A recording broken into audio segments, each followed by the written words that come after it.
Yeah.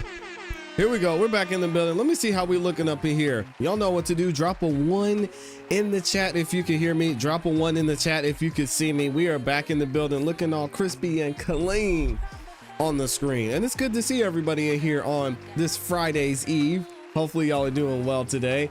Welcome to another YouTube live stream and another episode of the ClassE Morning Show in the afternoon. I know. We're starting a little later today, but we back in here. It's going to be a great show for you guys. I'm your host, ClassE, patreon.com/ClassEbeats, by the way. The link is in the description as well as in the pinned comment in the chat. We're going to get into David. We're going to talk about Queso being, sentenced yesterday, and oh boy, he ain't getting out anytime soon. Neither is his cousin. We're gonna get into some conversation about Diddy leading up to his sentencing tomorrow. So much going on, man, and I know y'all are here for it and ready for it. But before I get into the show, I gotta say what's up to the people. Shout out to everybody who's in here and the folks who make this show the great place that it is. I see all of y'all up in this thing. We've got my awesome, amazing Amy in here. Always good to see Amy in the building, holding us down. Shout out to Amy. Thank you for everything that you do. I love you and appreciate you. We got Taco Tuesday in here. Les Cleaver's in the building. J Money, the big dogs up in here. Just saying with the Lisa. We've got Slim Life in the building. Bombay is back at it. Virginia Wiley is in here as well. We got Trisha, Australia, Maine. Oh my goodness, we've got, I said what's up to Virginia Wiley. Good to see y'all in here. Shout out to all the members in the building. We've got Stokes is up in here as well. What's up, Stokes? Jay Buckmaster back at it. Man, there's so many of y'all in here. I know y'all been waiting. Did I see Tanya in here too? Yeah, shout out to Tanya's in here as well. I'll be saying what's up and good morning to you all as we go throughout the show. But I do have a favor to ask. I don't ask for much on this show, but the one thing I do ask is that you all like the video on your way in. All right, likes are free. It helps the channel continue to grow. It takes less than a second to do, and it lets the algorithm know that y'all are enjoying the show. It shares the video, the channel, this live stream out with more people. So if you could, please take it some time and do that. We already have 1,300 of you that like the video so far, which is insane. Y'all have been doing such an amazing job supporting in that way and showing love by liking the video. So thank you to everyone who's done that. Hold on a second. Let me fix this. There we go. Thank you to everybody who's done that and consistently supports. Also, many of you have shared out the video as well. You can click the button that says share. It's got an arrow curved and pointing to the right. That helps out a lot as well. If you want to go the extra mile, you can share it to Facebook, Instagram, X, or even via text or in a group chat. So thank you to those of you who do that as well. I see y'all over there sharing it on X and on Facebook as well. So thank you. I will also be reading super chats as we go throughout the show. I know so many of y'all dropped some super chats in here earlier before we got started too. And man, that is absolutely amazing. Y'all show so much love. We've got my dog, Les Cleaver, in here. He dropped the 5 memberships. All right. So if you got a membership from Les Cleaver, make sure you say thank you. All right. He's giving you a chance to check out the members only content we have here, including an opportunity to get instant access to all the videos we have available here on the channel. So you get instant access. You don't have to wait until they come out because, as many of you know, especially the members will know, that I schedule videos ahead of time that we post here on the channel. So make sure if you're a member now, thanks to Les Cleaver, that you say thank you and check that out as well. All right. Les Cleaver again in here, dropped the 10 bomb. He says, what a wonderful day in the neighborhood. A beautiful day for a neighbor. Would you be mine? Could you be mine? Shout out to Mr. Rogers. Rest in peace to the GOAT. He says, I pray all will have a wonderful day today and be blessed in all you do. Reach out in kindness and love to others. God is good, always. Amen. And all the time, God is good. Can I get an amen in the chat? Thank God for God, man. We've got Slim Life New Jersey in here with the 5 bomb. Says, good morning, family. Just a reminder that you are all amazing and you can handle anything life throws your way. God is good all the time, and all the time God is good. Love y'all. Look at the love in this community, man. Shout out to Slim Life. And we've got J Money, the big dog, in here. Says, everyone in this community is incredible. From Amy to ClassE and Grace to the entire chat family who continue to show up and show support every day. To all of you, salute and love. Glad I found y'all. Thank you. Shout out to J Money. Thank you for your continued support.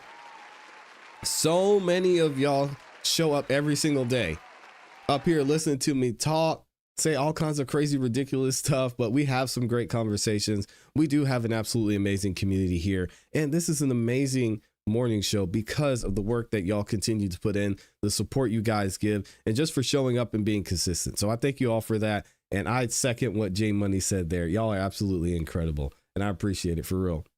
We got CPE in here with the 5 mom.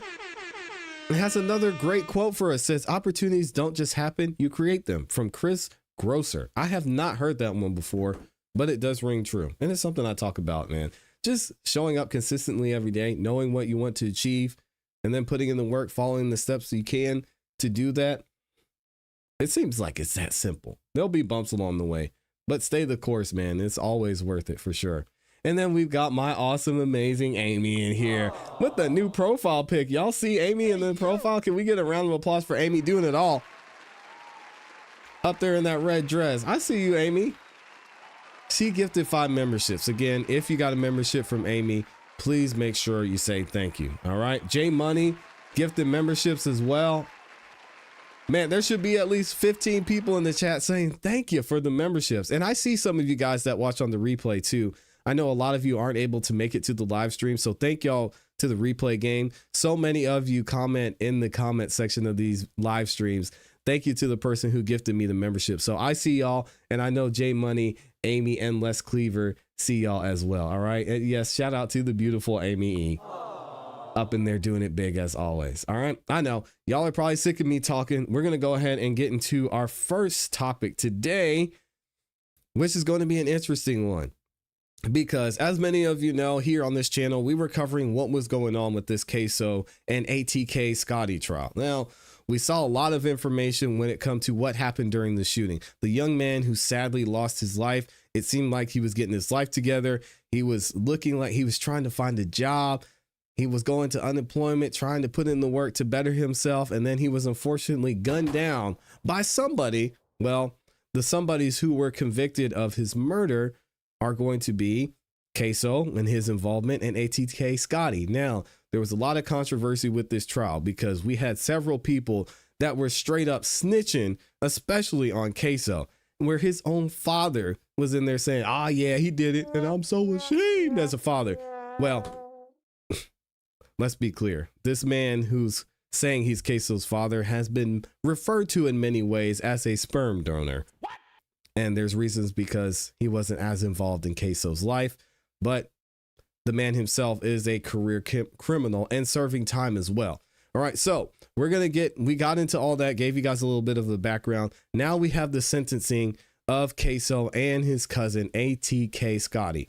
So we're going to check this out, hear what the verdict is, what the judge decides, and see how long these guys are going to be in jail for. It's going to be a long time.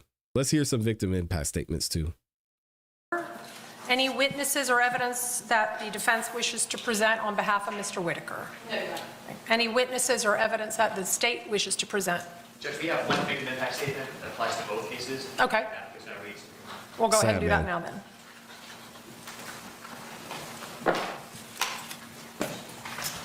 And I will say both sides did an excellent job of presenting their case in this.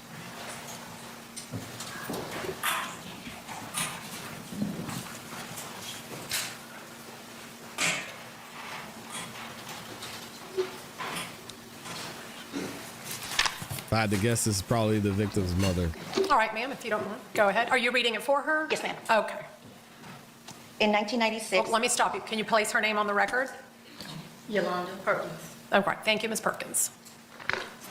In 1996, a bright light entered the world. Charles McCormick was born on July 24th, 1996 to Yolanda Perkins and Charles McCormick Sr. From the very beginning, he was deeply loved by his family, friends, and community. Charles faced many hardships growing up, especially after the devastating loss of his father. But he carried his pain quietly and showed his strength throughout his smile, his loyalty, and his eagerness to help others. People remember him not for his struggles, but for his kindness and the way he lifted others up. As a young boy, Charles's faith was strong. He memorized the books of the Bible from Genesis to Revelation and carried scripture close to his heart. After his father's passing, he stood courageously before more than 1,000 people to share the love of Christ. His words moved many to tears and inspired countless lives. Charles was the only son among 4 sisters, and he cherished each of them deeply. He was devoted to his mother and his grandparents, sharing many special moments of laughter, meals, and love. Family meant everything to him. His loss has left an immeasurable void in the hearts of those who knew him and loved him. His life was taken unjustly, and the ripple effect of the act that has forever changed his family, friends, and community. It's sad, man. Unfortunately, Charles was taken from his family on a Wednesday, the same day his father's life was taken. For over 24 years, Wednesdays have carried a deep pain for our family. Today will not erase that hurt, but it brings some kind of relief knowing that this individual will no longer have the power to take another life. This case is a painful reminder that Charles lost his life for simply saying something others didn't like. We pray that this moment causes reflection, not only for those being sentenced, but for anyone listening. One reckless moment, one decision can destroy many lives, including your own. As a community, we must take a stand against music and messages that glorify real violence and the loss of innocent lives. Words and actions have power, and they shape the paths of young people. Today, our family is praying for all those involved. This is a heartbreaking situation where no one truly wins. Lives have been lost, families have been forever changed, and pain remains on every side. Charles's memory will never fade.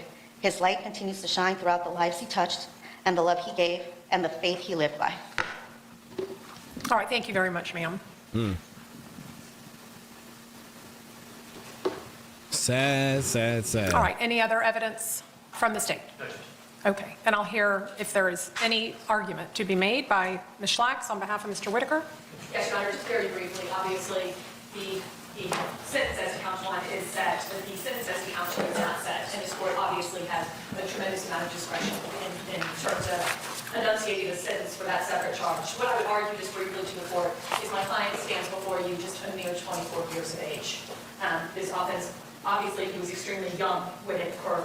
Additionally, as the court likely is aware from looking at the pre-sentence investigation, he was not somebody who had a number of felony convictions. He did have some interaction with the Department of Juvenile Justice, but they were actually referred to a youthful offenders program and no valid driver's license.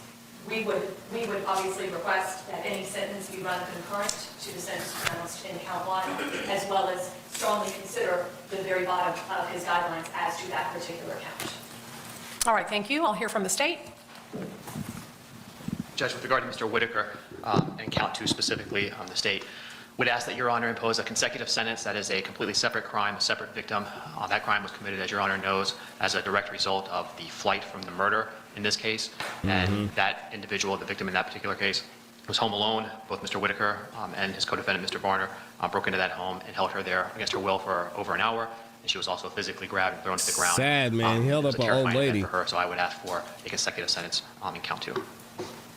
All right, thank you. All right, then Mr. Whitaker, if you'll come forward, sir, for sentencing. And Judge, as we're coming up, Ms. Schlax, I believe, is already in agreement with this, but just for the court, there are two restitution orders in Mr. Whitaker's case. One is for $1,200, and that is for Ms. Buckley, damage to her glasses and loss of her cell phone. And there's a $7,500 restitution order that is to victim's crime compensation, and that is for funeral expenses that were paid out. And that will have some restitution orders in Ms. Robinson's case. Okay, and so to be clear, Ms. Schlax, no objection to these two restitution orders? No legal objection, Your Honor. As to the second amount of the $7,500 of the funeral expenses, I assume it will be jointly and severally liable with not only Mr. Hakeem Robinson, but Mr. Dominic Barner, who has entered a plea in this case, admitting his involvement, as well as Abdul Robinson Sr. And the restitution orders do reflect any money paid by any other responsible co-defendant will go towards that as well. Okay, I'm not sure if senior is considered a co-defendant necessarily in this case for him to share in that expense. Perhaps he is, I don't know. I'm just, Yeah, he is a I'm not witness. making that determination today. Certainly. Also, just to be clear, these have to be submitted electronically. I'm not signing these. That's the new policy from your office and ours. I will have them submitted electronically. You'll need to submit those electronically for my signature. Okay, anything else? Mr. Whitaker, do you wish to say anything? Okay.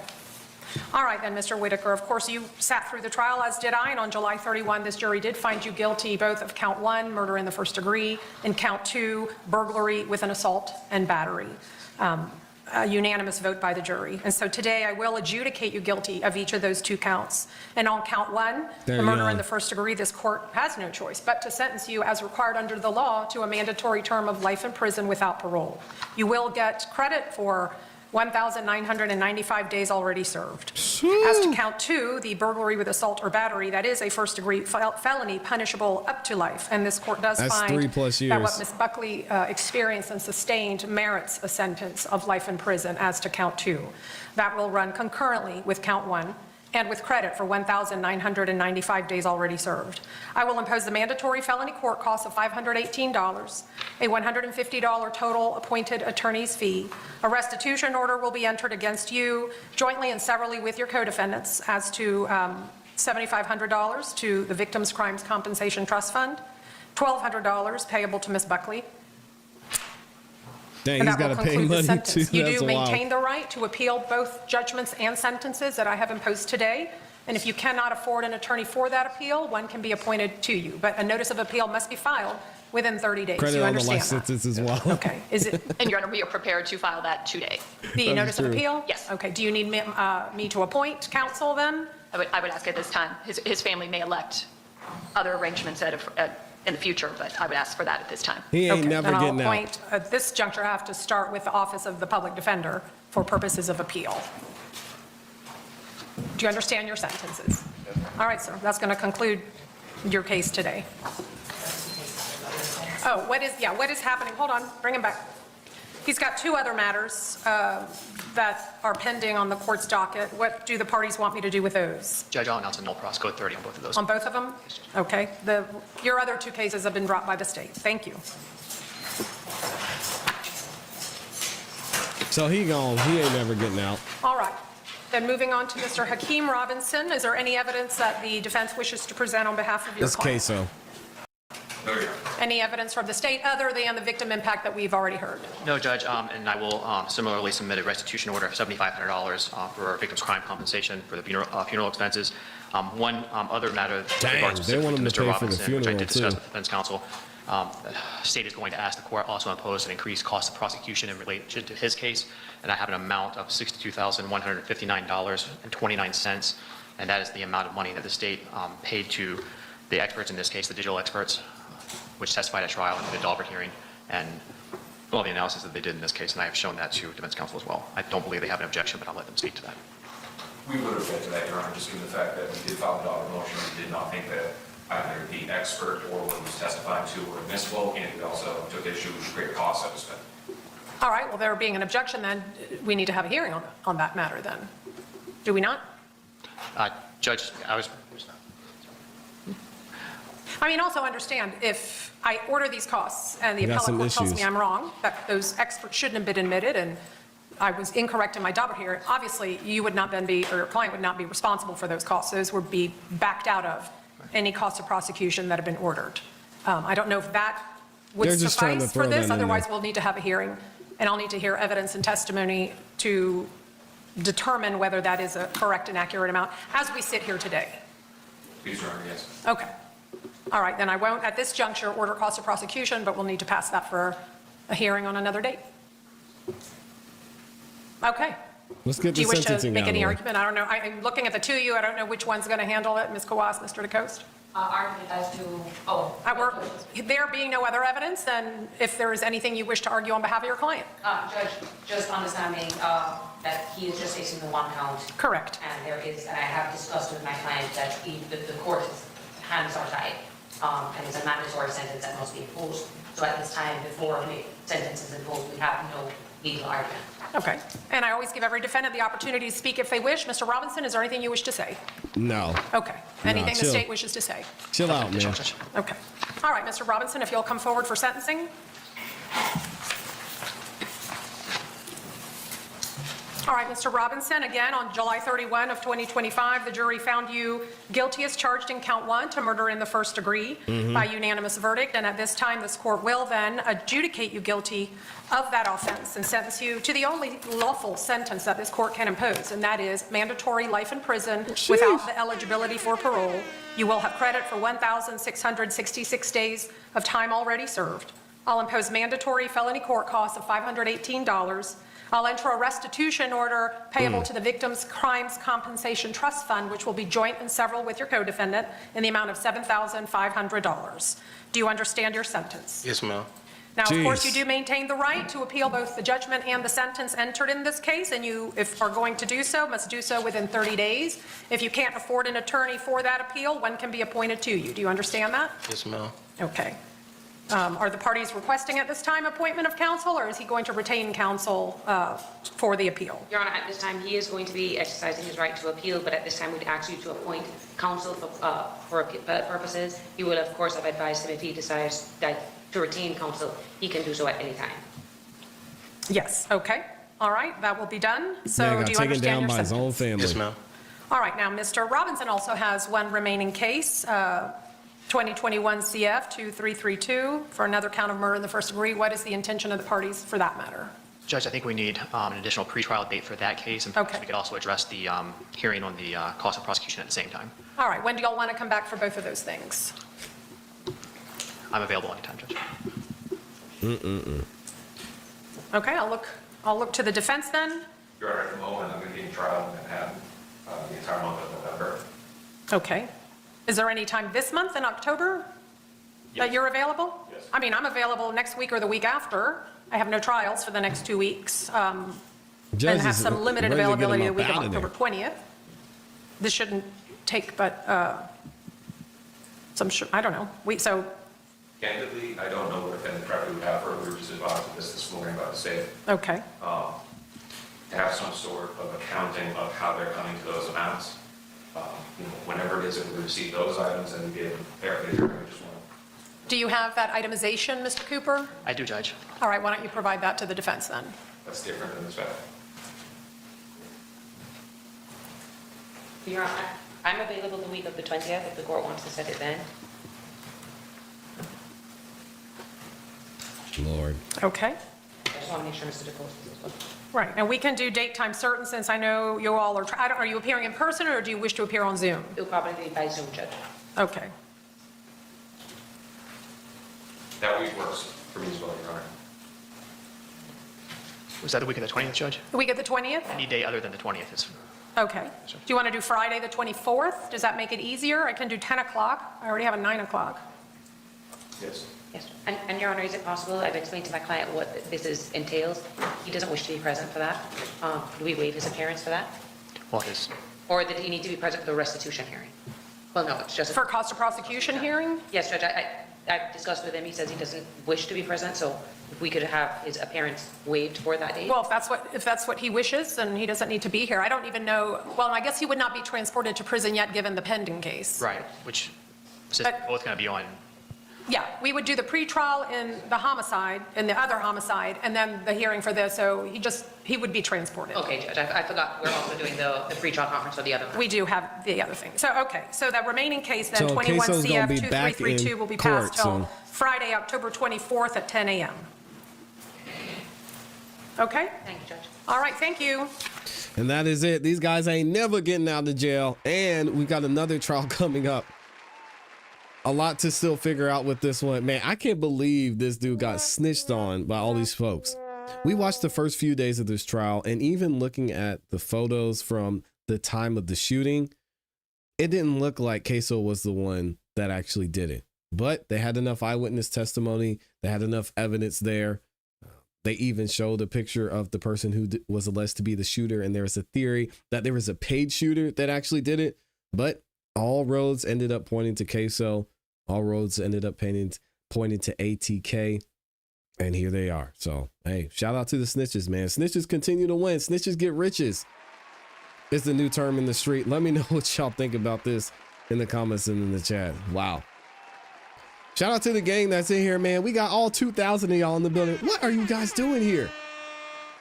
It's amazing. Every single day, y'all continue, more and more folks continue to join the community. Thank y'all for being here on this channel on the morning show. Thank y'all so much for the love. If it's your first time here, I want to welcome you. I also want to let you know, although we do have some strong beliefs and opinions on the show, differing opinions are welcome. So do not be afraid to share your differing opinion. Just keep it respectful. There's no need for name calling. There's no need for typing in all caps and yelling in the chat, unless you're telling me how handsome I am. That's fine.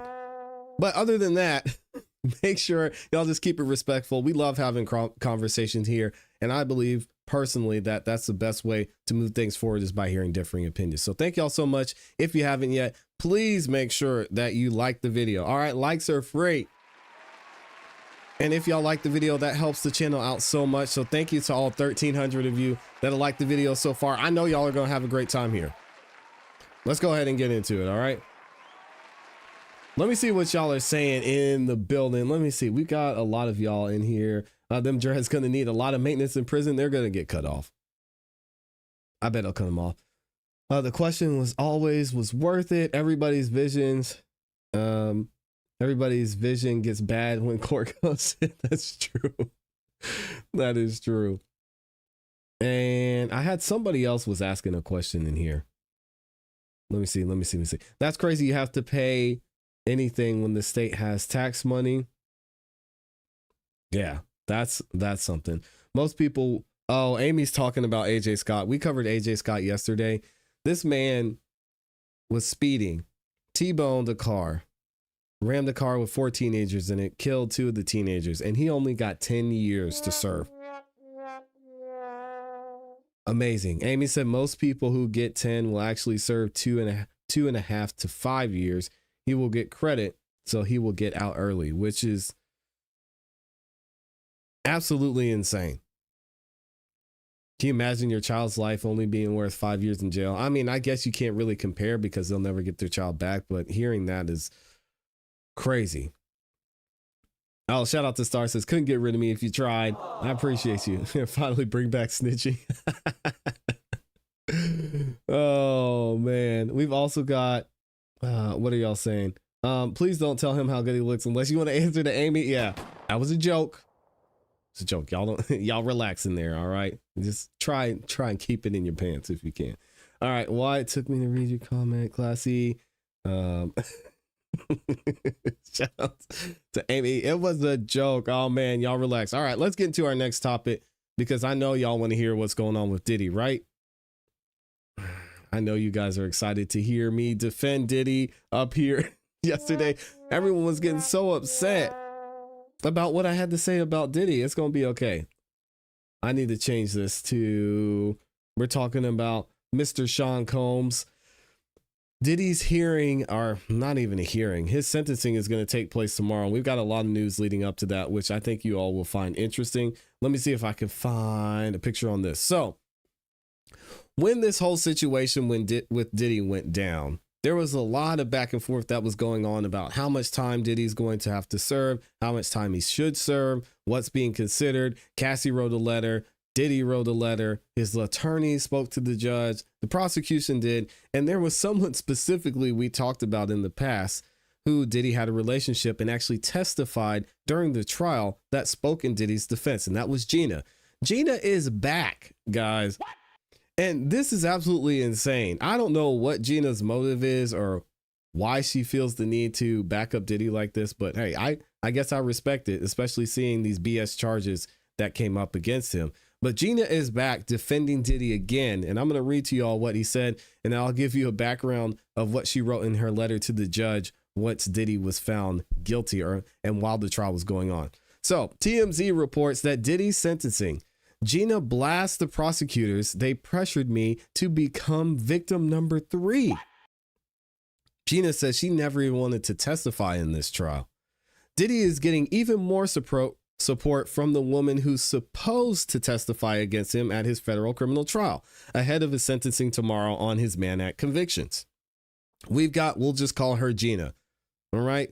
During Diddy's trial, she wrote a letter to the judge on behalf of Diddy, blasting the prosecutors for pressuring her into becoming victim number 3 in the indictment. As you know, Diddy was found guilty in July on 2 counts of the Mann Act, illegally transporting individuals across state lines for the purpose of prostitution, as we say here. There's a picture of Gina.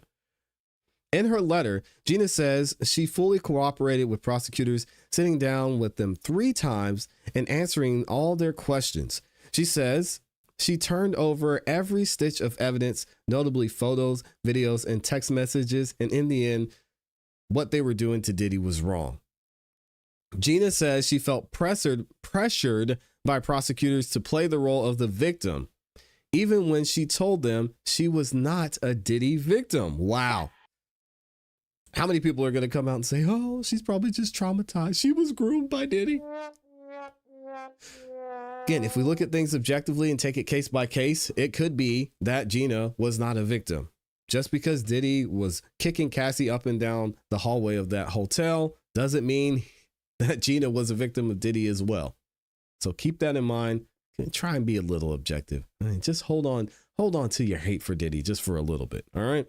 But Gina says the prosecutors kept insisting that she was a victim, saying she had been trafficked and forced into prostitution by Diddy. Gina said, no, I have fun. I wanted to be there.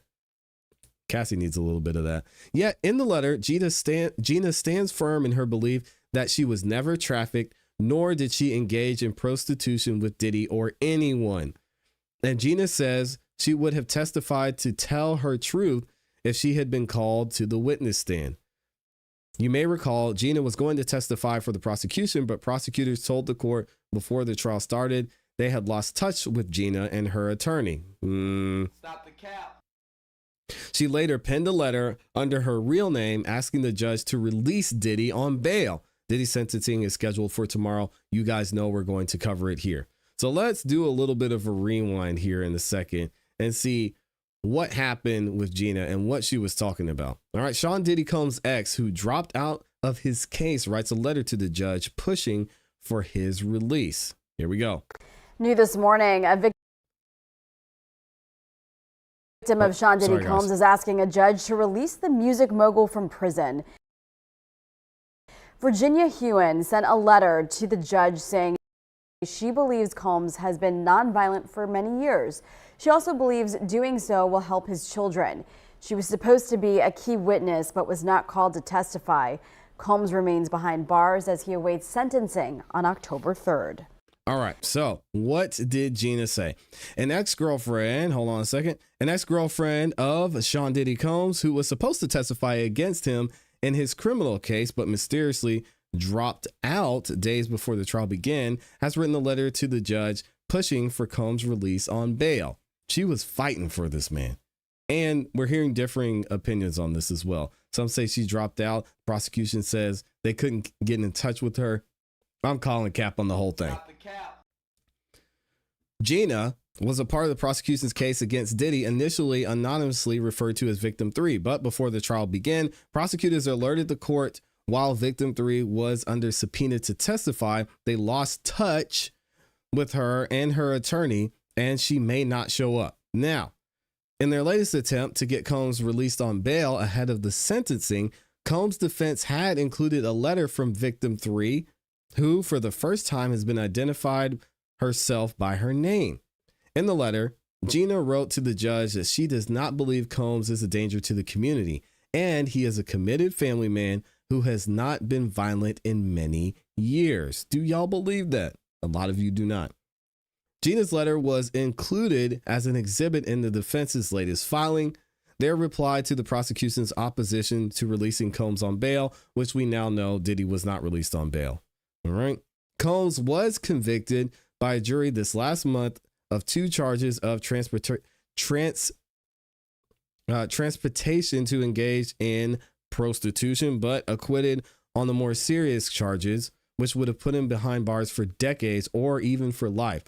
The RICO and the trafficking. They said he didn't traffic. In the letter, Gina said she's known Combs for years, both professionally and personally. She acknowledged she had a relationship with the disgraced mogul, was not perfect, but he was willing to acknowledge his mistakes and make better decisions in the future. Wow. She's loyal. By the time our relationship ended, he embodied an energy of love, patience, and gentleness that was markedly different from his past behavior. To my knowledge, he has not been violent for many years, Gina said, and he has been committed to being a father first, the letter stated. I am writing because I do not view Mr. Combs as a danger to me or to my community. She also said, will y'all please let him get back home to his kids? He have the kids that love him. They're asking about him. And she was really fighting for this guy. During the trial, Combs' former assistant, George Kaplan, testified he once saw Combs throwing apples at Gina at his home in Miami.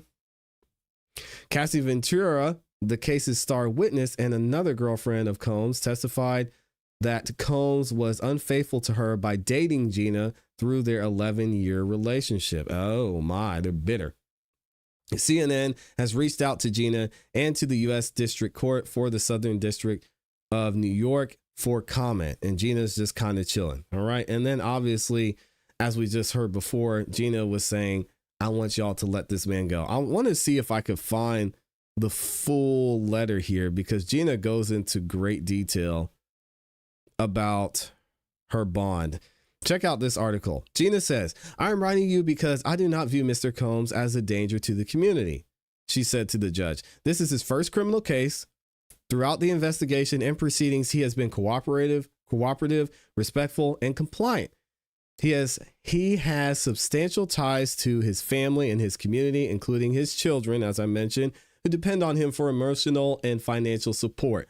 Granting him bond would allow him to continue caring for his family and fulfilling his responsibilities while still subject to the court supervision. And again, we saw since this case started all the way through the end, Diddy was begging this judge, Judge A.S. He said, Judge, I will do whatever you want. Just please do not make me stay in jail. Judge wasn't having it. In large part, as we've seen, because Diddy and his attorneys in court proceedings and through Diddy's confession video admitted that Diddy was a violent person. Again, the judge, although Diddy wasn't found guilty of anything that involved abuse, the judge is still taking into consideration that Diddy was a violent person. He was violent against Cassie, which was shown in court, and he decided, I'm not going to let you out. All right. But Gina continues and she says, all conditions imposed and will not jeopardize his freedom or well-being of his family. She also states, when they're talking about their relationship, our relationship, like many, was not perfect. We experienced ups and downs and mistakes were made, but he was willing to acknowledge his mistakes and make better decisions in the future, she wrote. Over the years that followed, he made visible efforts to become a better person and to address the harm he caused. By the time our relationship ended, he embodied an energy of love, patience, and gentleness that was markedly different than his past behavior. To my knowledge, he has not been violent for many years, and he has been committed to being a father first. All right. So that's what she went on to say in her letter. Again, this was someone who was close to Diddy. She's saying, let that man free. He didn't do nothing wrong. All he did was fly these. I can't say the word I want to say. All he did was fly these ladies out. He shouldn't be held in jail just for flying them out to have a good time. What do y'all think about this in the comments in the chat? Do you think the judge is going to take Gina's persistence into account during this sentencing? The judge likes to say he's reviewed everything that was presented in this case when it comes to the sentencing and when it comes to whether Diddy was going to get bail or not. Part of Gina's letter was submitted by the defense. It could play a factor in. Let me know what y'all think about this in the comments and in the chat. 2,000 of y'all still in the building showing love. They got flued out. Diddy was just flying them out, man. Give him a break. We got some more super chats in here. I'm going to read real quick and then we'll get right back into it. Again, thank you to all 2,000 of you that are in the building. Absolutely amazing. We got Mary in here. Shout out to Mary Trotman with the 5-bomb. Says, so glad I found this channel and this amazing chat family.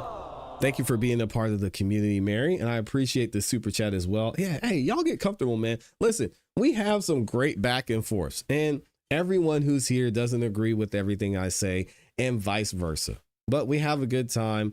We have great conversation. And I think at the end of the day, we can all be objective, look at the evidence when it comes to a lot of these cases and determine what actually went on and what happened in a lot of these situations we go over. So I appreciate y'all for making this a great and enjoyable place. And thank you for everyone who's supporting as well.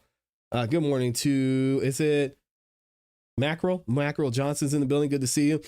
There's a person standing 5 feet from the guy asking Charlie a question in a backpack. He's the last one to react and ducks down later than everyone else would. Weird. Ooh. We're going to get into the, I know y'all saw the title of the video. We're going to talk about Candace Owens and what she uncovered recently. when it comes to the Charlie Kirk assassination. A lot of information going around out there, and she seems to have some pretty solid sources. We'll get into it. I'm having a better day. Had a couple of conversations with my boss too. Hopefully that's all settled. Hey, shout out to you. Go get that money. Shout out to y'all. Let me see what else. I thought Amy said something, but I think I must have missed it.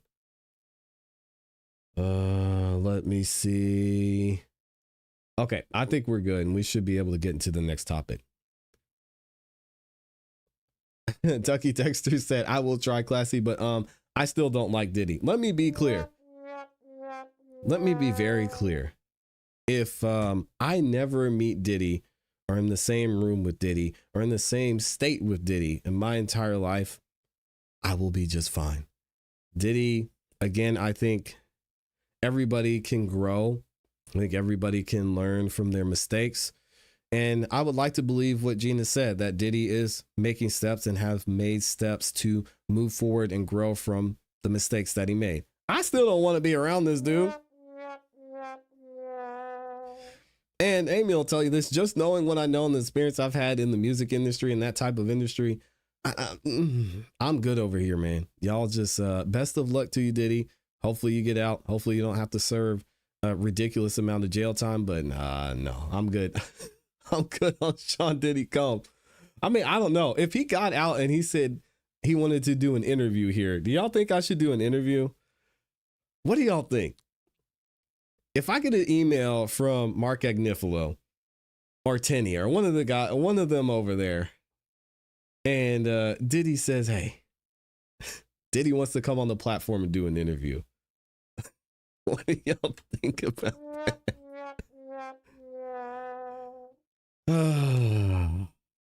I think I'd be like, hey, Mr. Combs, listen. Happy for you. I'm glad you got out. And I'm sorry for this injustice you had to go through with these BS charges, and I hope this man that gets changed. But hey, I can't do it. I can't do it. You just got to be careful who you associate with, you know? And yeah, I'll sit here and we'll talk about the law and what's right and what's wrong. But when it comes to Diddy, we good. Yeah, Amy is like, oh no. Jay Money said, oh, we ain't doing it. Never been charged for his worst crimes. That is most likely true. And actually, I would agree with that. That is 1000% true. Diddy abusing and putting his hands on Cassie was just unacceptable in every stretch of the imagination. And he was never charged for it. You want to say statute of limitations, you want to say influence, you want to say Cassie didn't file charges, whatever you want to say. His defense team even admitted themselves, if this were a DA case, then he should have been in jail. So I will agree with that 1000%. Diddy, yeah, he should have known better. He should have known better. Above all this, we need to know how the justice system, don't call it that, how the judicial system is treating this, and is justice equally applied to all regardless of income levels. Diddy is unique case study. I think no, because there are so many people who could be charged with Mann Act. Y'all think about it. I mentioned this yesterday. There's probably someone you know that has either had someone come see them, gone to visit somebody, got someone a flight to come visit them, gotten a flight to go visit them, taking them out to eat, taking them on shopping sprees, done this and that. I mean, would the Mann Act apply to that? Yeah. Especially if at the end of it, you have the intentions of participating in certain adult activities. This Mann Act is insane. So I think the only reason we're even having a conversation about the Mann Act right now is because it's Diddy, and because the federal government clearly, for whatever reason, wanted to get him on racketeering and wanted to get him on trafficking, amongst other things. And as we've heard before, the Mann Act it should have even, the federal government wouldn't even charge for that in most cases because it's just a lot of BS. So with that being said, I think because Diddy is the person he is, because he's in this position, because some things were brought to light by Cassie's lawsuit, the federal government decided to step in, and we are where we are today. I don't think this would happen to someone who's not Diddy. I think you don't have to worry about that. Oh, which part? Oh, I missed the comments. I'm sorry. Cassie said on that she wanted the bag and she got it. She did. Amy says it's called the injustice system. Yeah, it's called the since we're here system. She said, or the incompetent system. It's disgusting, man. I just joined. Did I miss the Charlie update? No, we are getting to that shortly. We're going to talk about David here coming up, and then we'll get into Candace Owens. So you just joined at the right time.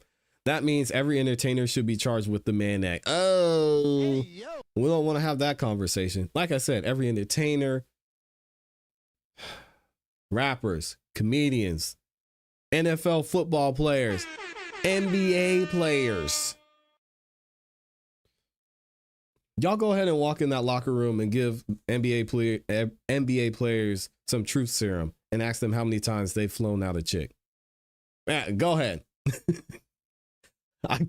I will bet you a lot of money right now. You're going to go 10 for 10. It's wild out here. Wild out here. Man, Free Diddy says the journey to peace of mind. Yeah. Yeah. Diddy should not be in there for that. But unfortunately, as objective as I like to be here, I have to admit that the Mann Act, it's the law, and Diddy broke the law. How the courts decide to apply it and who they decide to apply it to, that's on the DA's office. But the Mann Act is the Mann Act. So if you're going to participate in certain activities, just move smarter, man. Diddy, if you're going to Miami, pick up the phone, call your local promoter and ask them for some girls or guys in Miami. If you're going to California, pick up the phone, call somebody local and say, hey, who you got? Send them over. It's not that complicated. That's literally the only reason he's getting charged with the Mann Act, because he was flying them here, flying them there. Like, come on, man. Just be smart. You're a billionaire, multi-millionaire. Man. Yeah, rest in peace to the GOAT. Rest in peace to Kobe. All right, let's get into it. Did I change my headline yet? Thank you to all 1,400 of you that liked the video. 2,000 of you amazing folks in here. If y'all could, please like the video on your way in. All right. So when it comes to this Celeste Rivas situation and the singer named David, we are getting a lot of information when it comes to not only David's connection to Celeste, as I'm sure you all have seen a plethora of those clips and those TikToks, and we talked about a lot of them here, but now we're starting to figure out things might start to be moving and getting closer to some criminal charges in this case. So we've got an article we're going to check out from ABC News. We also have some breaking news with David allegedly hiring an attorney, a criminal attorney nonetheless. So check this out from ABC News. They have an update here when it comes to what happened with Celeste and her body being found in this Tesla. And a death certificate is revealing the cause of death for a teen found in singer David's car is still undetermined. That death certificate obtained by ABC News lists 15-year-old Celeste Rivas Hernandez's cause of death as deferred, and police say the medical examiner has also not yet determined her manner of death. But law enforcement sources say they are diligently investigating how she ended up in the trunk of David's Tesla and will rely heavily on the pending toxicology report. ABC's legal contributor Brian Buckmeyer has the latest. Brian, LAPD says its robbery homicide division has been diligently investigating, but this has been weeks now. How long does it usually take to gather and release information on just cause of death? Not long at all.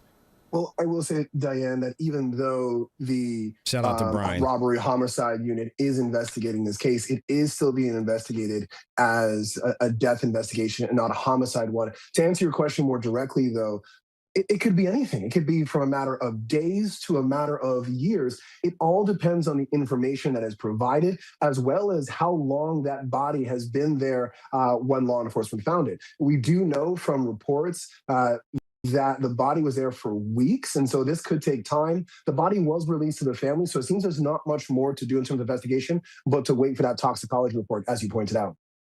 The death certificate notes that she was not and had not been pregnant in the last year. Do you think that helps investigators here at all?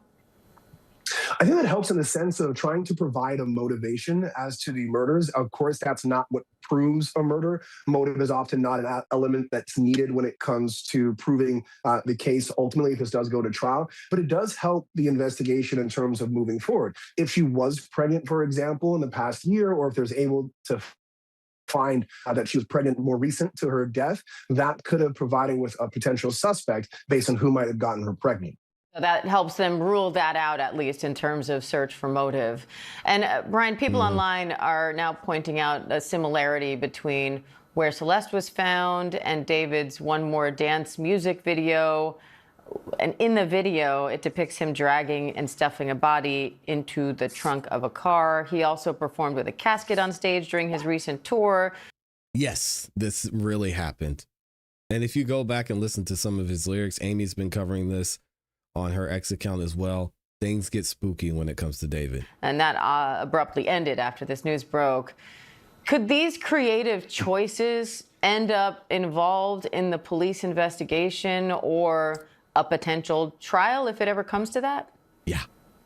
So at this point, I'm going to say possibly. And the reason why I say possibly is if there are some similarities by the way in which the body was disposed of. We know that in that music video, he's depicted of, I believe, dragging himself towards a car, two individuals. Brian, to say possibly, Brian gets on my nerves, man. Brian gets on my nerves sometimes. Shout out to Brian. I think he's a very smart, intelligent man. But we've seen lyrics and music videos used in trial for less than someone being deleted. All right. So there is 1000% certainty that if David is indicted in the murder of Celeste Rivas, that these music videos, these lyrics are going to be used at trial. What are we even talking about here? I hate that I have to interject on that point, but saying, maybe they'll bring it to, of course they're going to have it in the indictment. Gee, come on, dude. One More Dance music video. And in the video, it depicts him dragging and stuffing a body into the trunk of a car. He also performed with a casket on stage during his recent tour, and that abruptly ended after this news broke. Could these creative choices end up involved in the police investigation or a potential trial if it ever comes to that? Yeah. So at this point, I'm going to say possibly. And the reason why I say possibly is if there are some similarities by the way in which the body was disposed of. We know that in that music video, he's depicted of, I believe, dragging himself towards a car. Two individuals, as we're seeing here, are placing individual depicted as himself inside the car. That is, of course, very similar to how Celeste's body was found in a car registered to his Tesla. But if that's where the similarities end, I don't think that this music video or even some of the music like Romantic Homicide may come into the case. If there are similarities to show either a lack of mistake or some kind of intent, then that could be used against him. But I would imagine his defense attorney would have a very strong First Amendment artistic expression defense that would negate that argument from a prosecutor if we got there. All right, Brian Buckmeyer, thank you. Brian clearly hasn't heard of YSL because it's not even a question. And shout out again to Amy for posting this. When it comes to David's defense attorney, we have more of an insight into who he hired. If you haven't followed Amy on X, she gives some amazing updates on news that's going on that we report on here on the channel and even outside of what we report on here. So follow her over on X at IAMYLEIGH on X. All right. And the link will be in the chat and in the description for y'all as well. So Amy says David has hired one of the best attorneys in LA. Blair, her name is Blair Burke's first assignment was to defend Ozzy Osbourne, rest in peace, whose song lyrics were being blamed in a civil suit following the self-deletion of a Georgia teen. Blair Burke listened to the tape, realized it had been remixed by the record company, and got the case against Ozzy Osbourne thrown out before trial. So there is David's attorney. Give a round of applause to Blair Burke. Now, what other information do we have about her? Let's see what they're saying here. David hires criminal defense attorney to the stars. while experts believe Celeste Rivas Hernandez may not be a homicide. Oh my goodness. Bad decision led to teen tragedy, says the Los Angeles PI Steve Fisher on Rivas Hernandez case. I don't know how they're going to spin this with not being a homicide, but okay, I'm here for it. In a development that has intensified further pressure on the once rising musician David Anthony Burke, known professionally as David, sources close to the investigation confirmed on Tuesday that the 20-year-old artist has retained a high-profile Los Angeles criminal defense attorney, Blair Burke, to represent him in the ongoing probe into the death of 15-year-old Celeste Rivas Hernandez. Burke, renowned for navigating celebrities through DUIs, public scrapes, and minor legal entanglements, has limited experience in murder cases, though she has handled them before. Most recently, Monica S., I don't know that name, accused of murdering her hairdresser husband. Oh my God. This hiring surfaced on the heels of a statement from the Los Angeles Police Department suggesting that criminal liability may not extend beyond the concealment of a body. As the case unfolds, private investigator Steve Fisher, who has closely tracked the investigation, warns that the narrative may be shifting toward damage control rather than a full-blown homicide case. Fisher, speaking on a recent broadcast with Los Angeles, painted a picture of a case that could boil down to a misdemeanor charge under California law for concealing a body, punishable by a year in jail and fines. I find this extremely hard to believe. But again, California, as many of you know, we talked about the California laws when we were covering the ASAP Rocky case. California be different.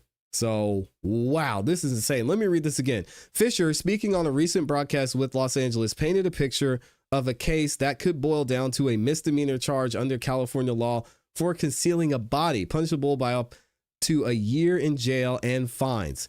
From that news release, it sounds like the concealment of a body is probably what we're looking at, Fisher said.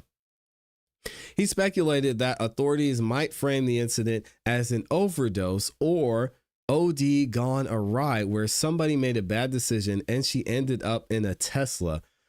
So that has to mean to me that somebody else is getting involved. This is wild. This is the first time I'm hearing this.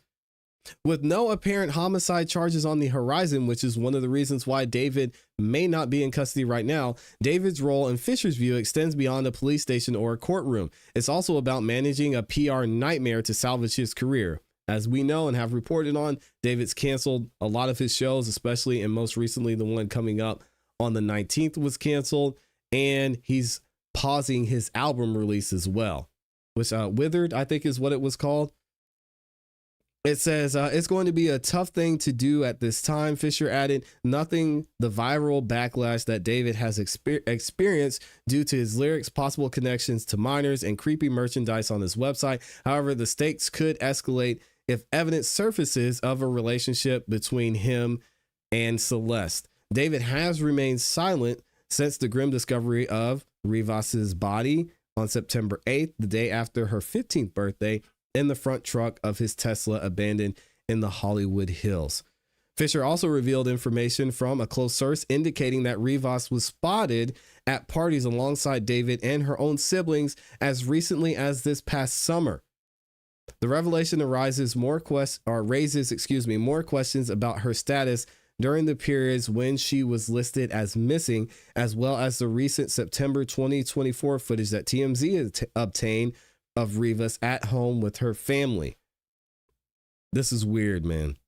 An active missing person report had placed her in the National Crime Information Center. That's troubling because nobody cleared her, Fisher emphasized. Why wasn't law enforcement notified that they had eyeballs on her? They knew where she was at.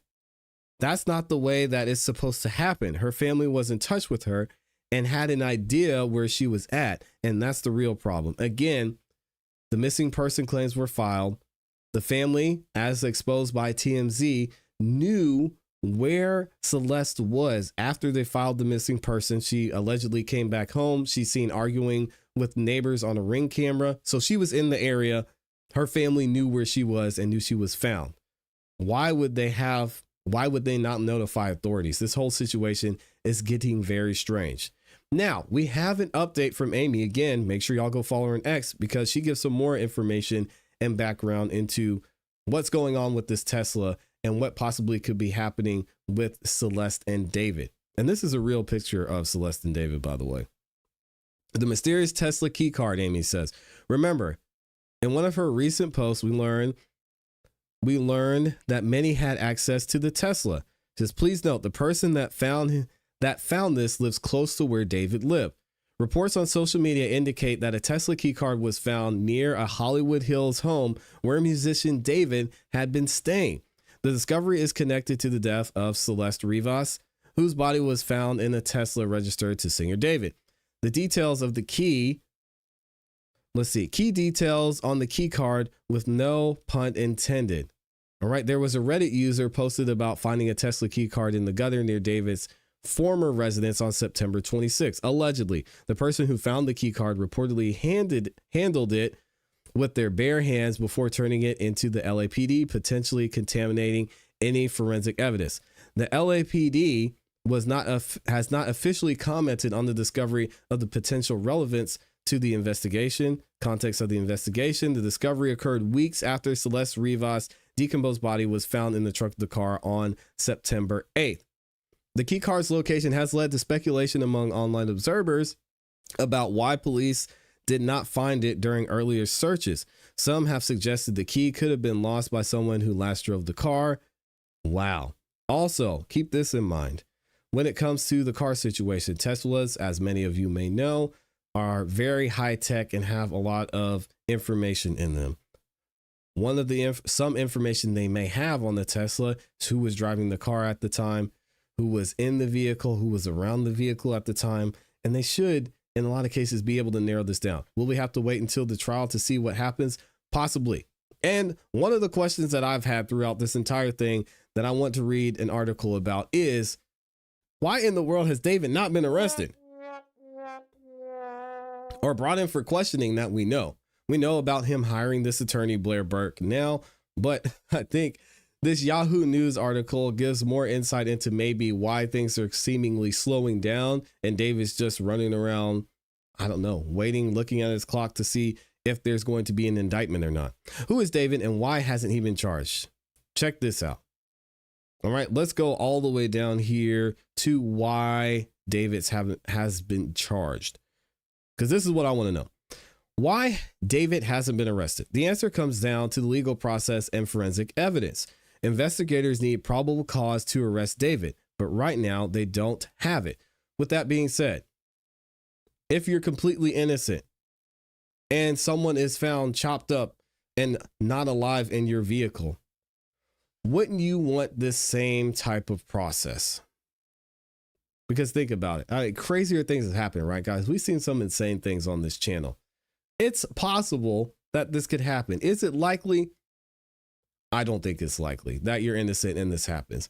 But is it possible? Yes. So the fact that it was his car and they just don't have him locked up and behind bars for the foreseeable future, I think you have to respect that, especially when it comes to seeing things from an innocent until proven guilty standpoint. On the other hand, you think we would at least have a report of David being questioned at this point.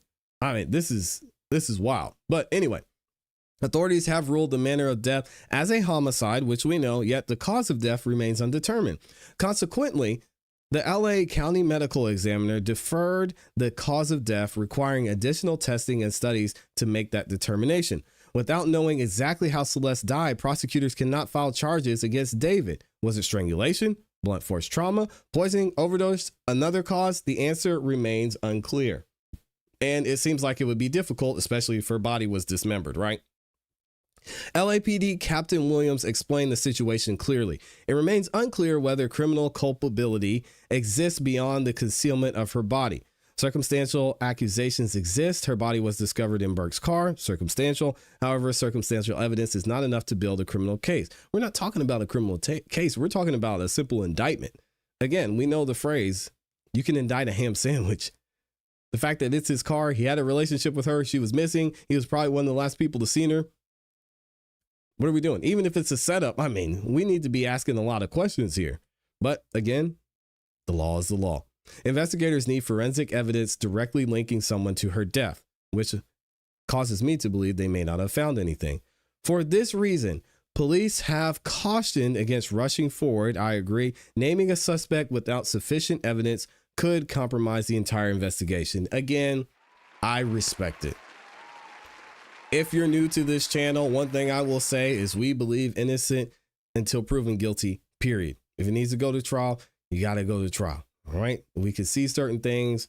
We could hear certain evidence beforehand, but eventually you are innocent until proven guilty. And it seems like the LAPD is really being cautious with this. And I think the state of her body has a lot to do with that. It was David's car. Obviously, his DNA is going to be there. If they had a relationship, his DNA would probably be on Celeste as well. But if they can't connect David directly to her death without knowing what caused it, then you're going to have problems. So let me know what y'all think about this in the comments in the chat. David's got a criminal attorney, allegedly. We'll wait to see what happens next. I want to know what you guys think. We've got over 14,000 people in here. Oh my gosh. What are y'all doing here? Shout out to the game. Thank you to everyone that's in the building.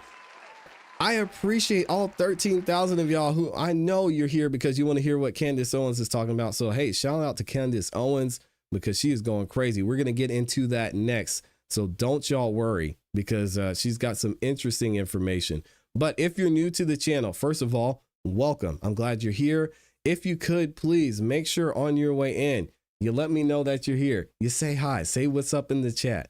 Not only that, but even if you hear something on this channel that you don't agree with, you don't think is right, or you just have a differing opinion on, we welcome differing opinions here. I'm not here just to talk all day and tell you guys what I think. I love having the conversation. I love giving you guys a platform as well to give your insight and your thoughts, even if your opinion differs. So this is a safe place.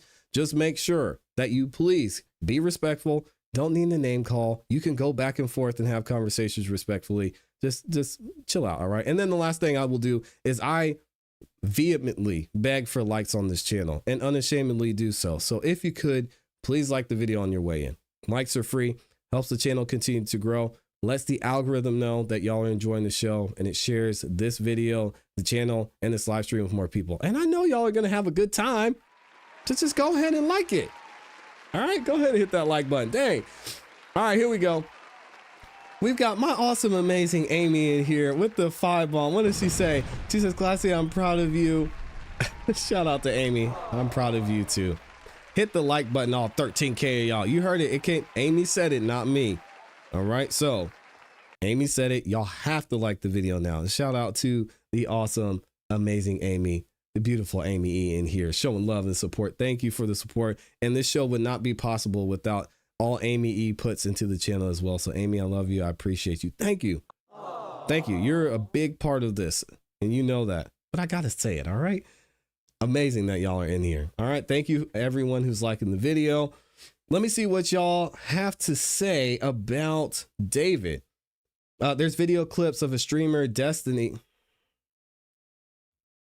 I can't believe I said his name. Shout out to Destiny's. Oh man. Streamer knowing too much, like he was in the Discord. Someone make that fact go viral. The clip is findable. Oh, Destiny. I pray for that man. He's a troubled guy. And Young Thugs and his, at the time, his alleged co-conspirators trial, even though prosecutors used videos and lyrics, prosecution was just making ish up and went viral and even lied about it. But in this case, the things are too closely tied together. So I can imagine if something happens and God forbid David's indicted for her murder, it's going to be used. Amy says, why artists need to be difficult or creative with their names is beyond me. Oh my gosh. It drives me crazy with these artist names. Amy says that's not true. Republicans don't control all three branches. Oh, we're getting into that. And unemployment is at historic lows, rising costs and global issues, not just from 8 months of GOP leadership. Yeah, I think it's funny I think it's funny that people, it's all right. You know, in some people's eyes, you just can't win. It's okay. What else are y'all saying? Lots of confusion with me, the other sites, and Candace comments, just waiting for the real truth to come out. Me as well. What else are y'all saying? I think they know who the driver was, and I doubt it was David. He would have been arrested by now if he was. I think so. I mean, David has either he's talked to them and he has the most rock solid alibi you could imagine, or as they said in a lot of these reports we're hearing, they just don't know what the cause of death was. I mean, you can imagine if you have a body that's dismembered, you don't know how that person died. I mean, yes, they were dismembered. What point were they dismembered? Then you have to get toxicology. Then you have to get the medical examiner. Medical examiner looked at her and said, guys, I don't know. Like, this girl is just too much, which is crazy. Candace Owens is beautiful and highly intelligent, but her investigation is all over the place, doxing tons of innocent people. Yo, she's wilding out. I'm under doctor's orders not to do this right now, but I have to show love. I really enjoy your channel. Thank you for being here. Listen to your well, yeah, if your doctor said you need to chill out, then chill out, but I appreciate you stopping by, all right? Take care of your health. You get one life. Take care of it, all right? Thank you for being here, and I appreciate the love. Rest up for sure. All right, we're going to go ahead and get into it. I know this is what you've all been waiting for. It is time. We're going to talk about an amazing update, a shocking update when it comes to Tyler Robinson and the Charlie Kirk assassination. Of course, Candace Owens has been at the forefront of this ongoing investigation. I think it's important to bring to light what Candace has been saying and the investigating she's been doing. She's been putting a lot of work into looking into what the truth is behind the assassination of her friend, Charlie Kirk. And as y'all know here, we want to get the facts. We want to know the truth. We reviewed some things Candace was showing yesterday, or in the last video, we talked about this, showing someone who is related to another authority figure in the Utah area that posted videos of them walking the crime scene. They had conversations about how close that wooded area where they were walking was to where the shooting actually took place. And they're showing the area where the gun was allegedly dumped. And there was conversation had back and forth while this video is recording. Now we're hearing that there may have been somebody else involved, and there may be new footage showing that Tyler Robinson, or whoever the shooter is in this case, actually met up with a woman or a girl after the shooting. What? Candace Owens is going to explain and talk about it here, what she's finding, and then we're going to see and make our own decision of what we think is going on. Check this out. Shout out to Candace. Now let's jump back into what actually took place on that day. Here we go. Because I'm starting to get a bit of a stronger hunch about things. We'll jump back in here regarding Shaner Broderick, who is, according to Phil Lyman, a cousin who he refers to Phil as his uncle across interviews. Doesn't matter. They're family members is the main point, and they know each other. And Shaner Broderick has, of course, mysteriously deleted all of his socials except for Instagram, but he's wiped his Instagram, okay? Just deleted his Facebook and just outright deleted his LinkedIn page because I asked him a question before we even went live. That was his response, okay? Now, he did this not before I grabbed everything that I needed from his pages. I just had a suspicion that he might not be willing to participate, and I was operating under the assumption that he might just privatize his socials. So I instructed my team to grab everything before I even made contact. Now, what I did not anticipate was that he would delete the content. Uh-oh. Okay. Why would he delete the content? That part never wasn't tracking for me. It didn't make sense to me. Now it sort of maybe does make a lot of sense to me. So you will recall that we had received a lead live on the show. Someone paid money to inform us that there was footage that the FBI was hiding, right? She wrote in, said, I have been trying to reach out to you everywhere. The FBI is hiding footage. The doorbell cam footage had more. This is what the person told us. She said, the shooter is then seen changing his clothes and he is with a woman.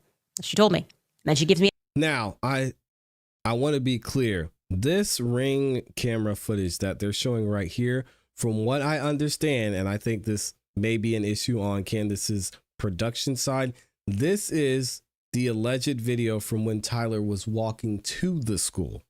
This isn't said to be after the shooting. So I just wanted to clear that up because I had an issue with it when we first reviewed it too, and I was confused. I'm like, how is he wearing different clothes? How did he change that fast? What happened?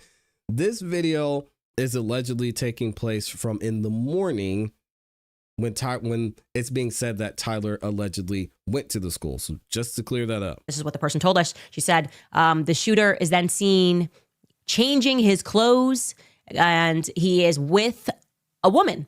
She told me. And then she gives me a name, and that name was another lineman family member. And that's when my spidey senses started tingling. I'm like, okay, this is a lot of linemans. Now, I want to be very clear and fair to Phil Lyman. He has been forthcoming about the fact that his family owned that property. Like, they own everything there. That is not mysterious. He's not hiding that fact. UVU, in many ways, purchased the university from his family, right? That the acreage from his family for that university.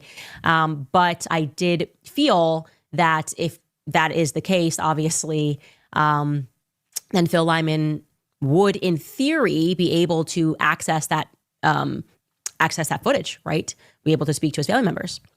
And yeah, I didn't want to come out and say that it was a fact that there was a woman with the shooter without any proof. We had no proof outside of this person, and what she was saying felt real to me definitively, but I needed something more solid. Well, we came across something more solid. Here we go. We reviewed the footage that Shaner Broderick, of course, we downloaded everything but hadn't actually reviewed it, had wiped from the internet. And yeah, the proof is in the pudding, and I'm going to let you hear it. Now, to set this up, you will recall that Shaner and his close friends that nobody knows, apparently, they were retracing the footsteps of the killer. They were at his grandma's house, he said. And he's speaking on camera with his aunt to set this footage up for you. And sure enough, you're going to hear right in the beginning, his aunt is going to mention that there was a woman who was helping the shooter, and she's not sure whether or not that person was an accomplice. I would say if you're helping the shooter, you were an accomplice. But somehow we all missed this in this actual clip that Shaner had posted and has since been wiped from the internet. Take a listen. If you time, we watched this yesterday. How long it took him to get from that little part over to here was way longer than it should have been. So I wondered if the girl had given him stuff, like if there is an accomplice. Sorry, you're filming. And it said right here, that picture from Sam's across the street, he was right here. Yep. Who's the girl? So you see, she's talking about the shooter, and she says, I was wondering if the girl had given him stuff, and then somebody off camera says, you know, you're filming, and she says, I'm sorry that you're filming, but it's very clear. There's no question at all. In fact, leading into that, which we should have maybe cut that a little bit earlier, they're speaking about how she thought the FBI had it wrong. The timing didn't make sense to her. And that's what she's starting with. The timing doesn't make sense to me because I thought that it took a little longer for him to walk. Let's play that again, Skylar, just so they can hear it again. She says, there's a girl. Take a listen. If you time how long it took him to get from that little part over to here was way longer than it should have been. So I wondered if the girl had given him stuff, like if there is an accomplice. Sorry, you're filming. And it said right here, that picture from Sam's across the street, he was right here. Yep. So just to be clear, those subtitles are wrong. It's just that's AI. She's saying, I wondered if there is an accomplice.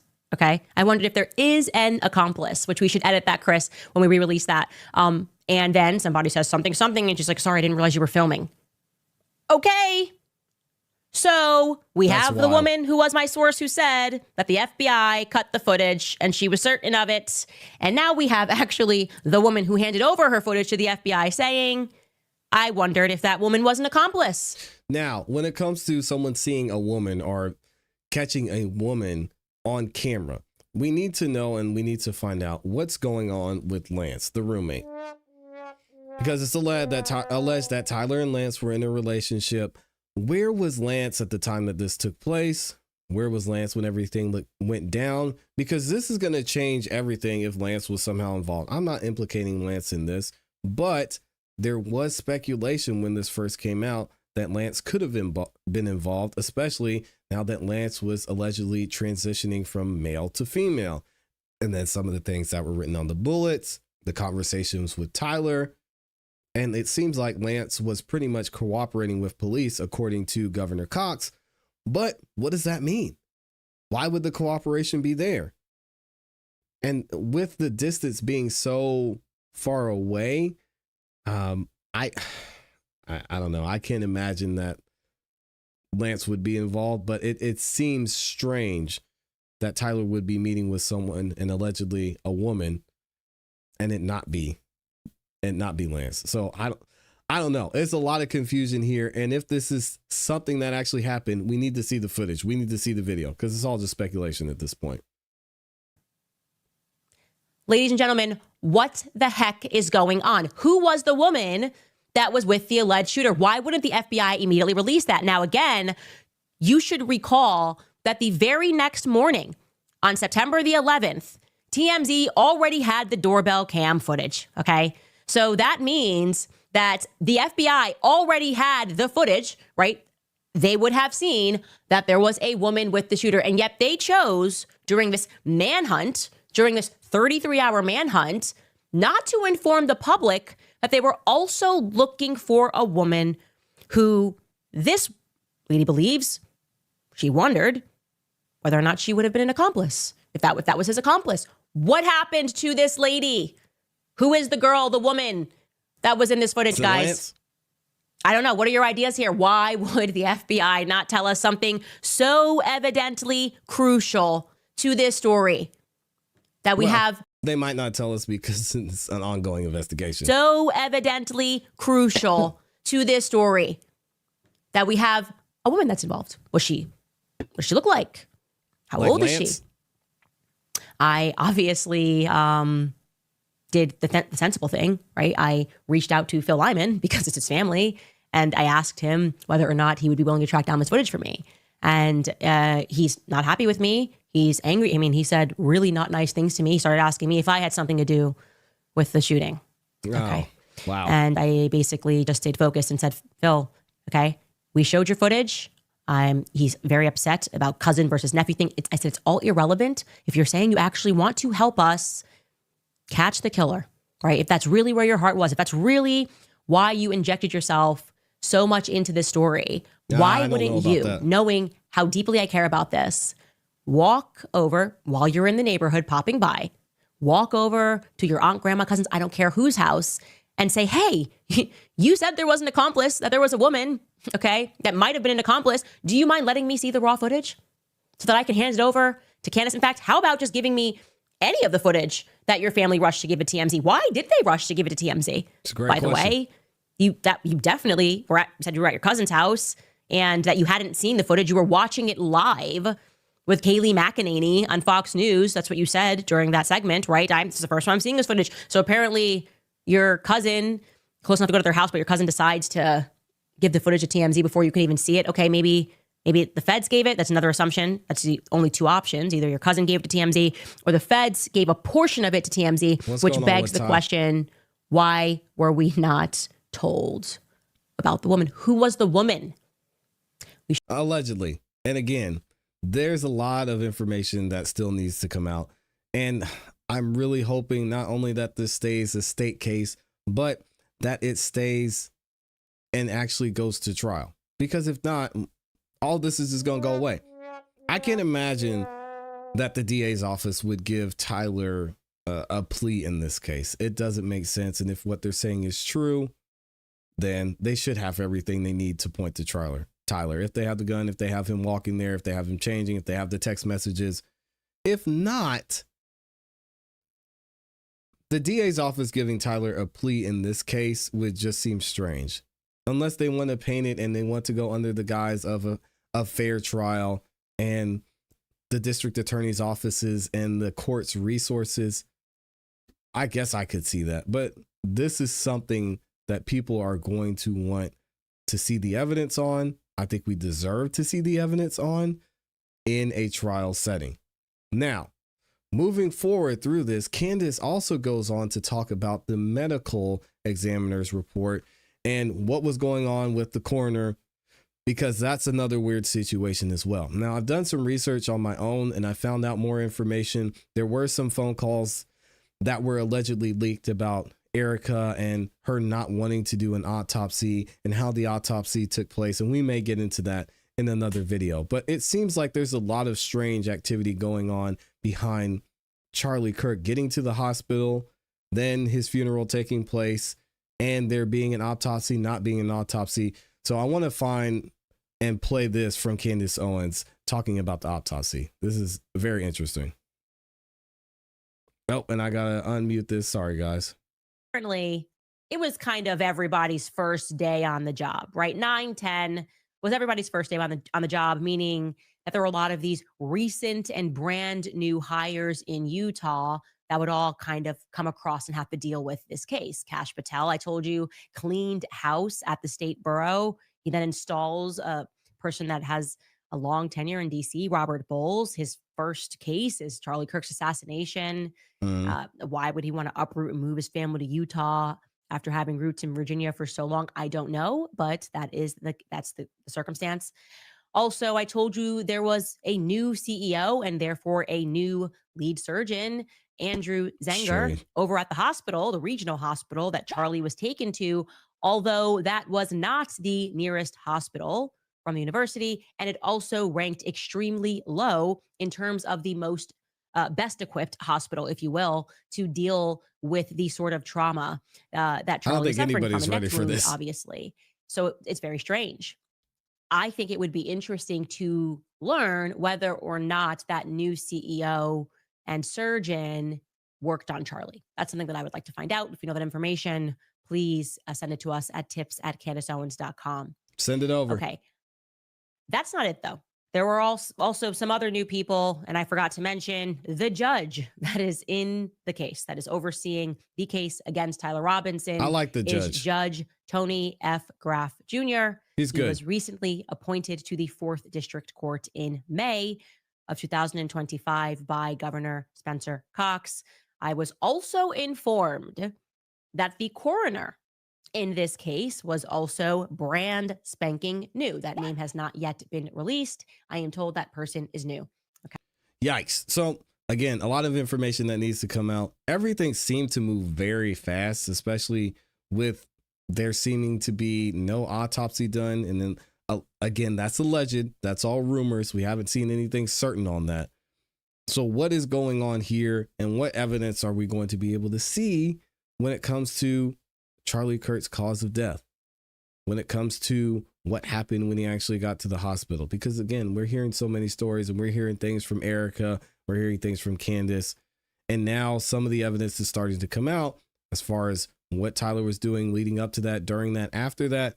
And we still don't have a lot of information on what happened to Charlie either.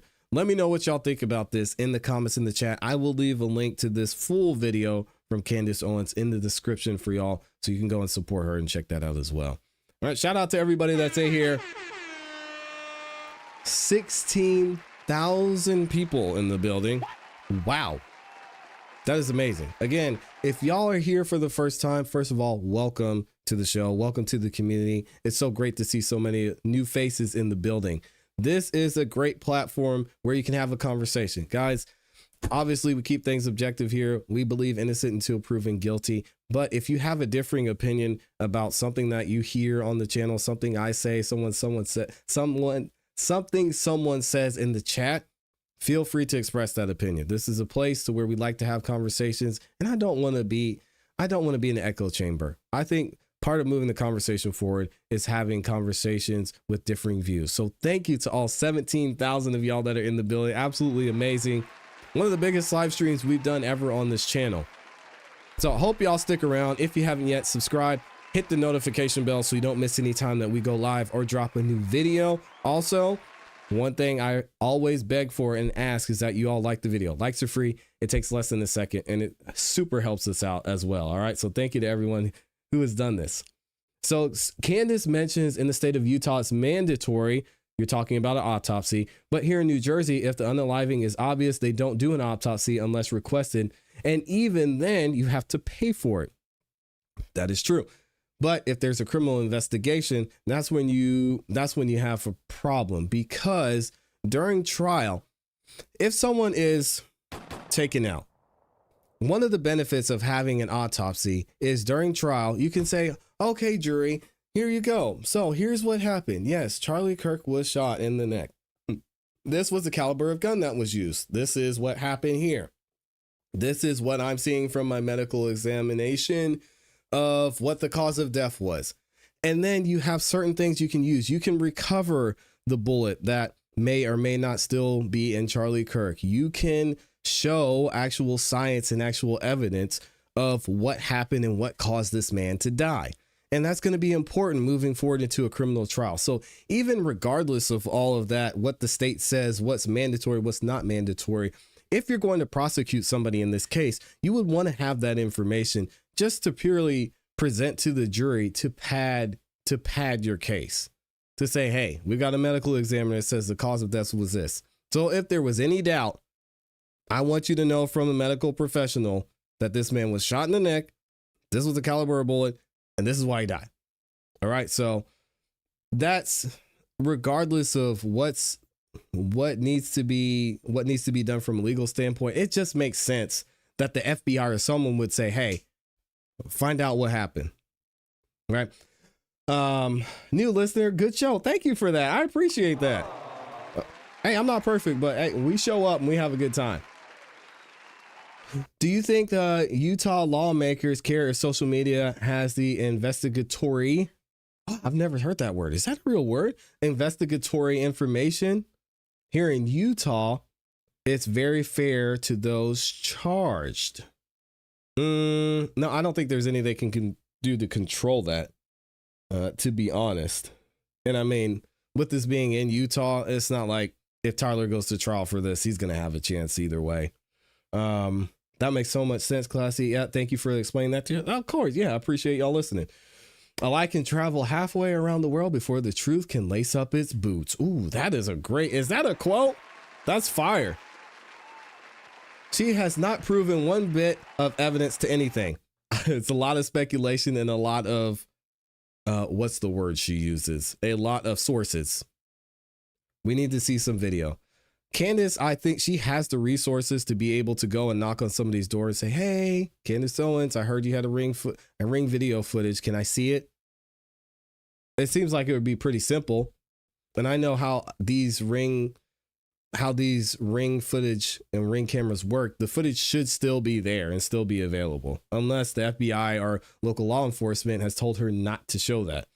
ClassE judges in this go nuts over leak. Yeah, I could see that. She has not proven one bit of evidence to anything. She speculates and wants others to prove her wrong. That's how it works. Really? Oh, I hope that's not true. She needs to show evidence for the claims she's making. I agree.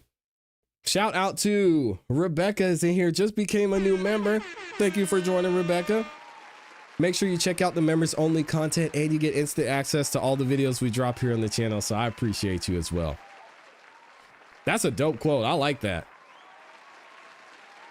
All right, y'all. I appreciate you all having the conversation. We are going to be back tomorrow and we're going to figure out how long Diddy's going to be spending behind bars. So you do not want to miss out on tomorrow's show. We're going to be reporting on it live.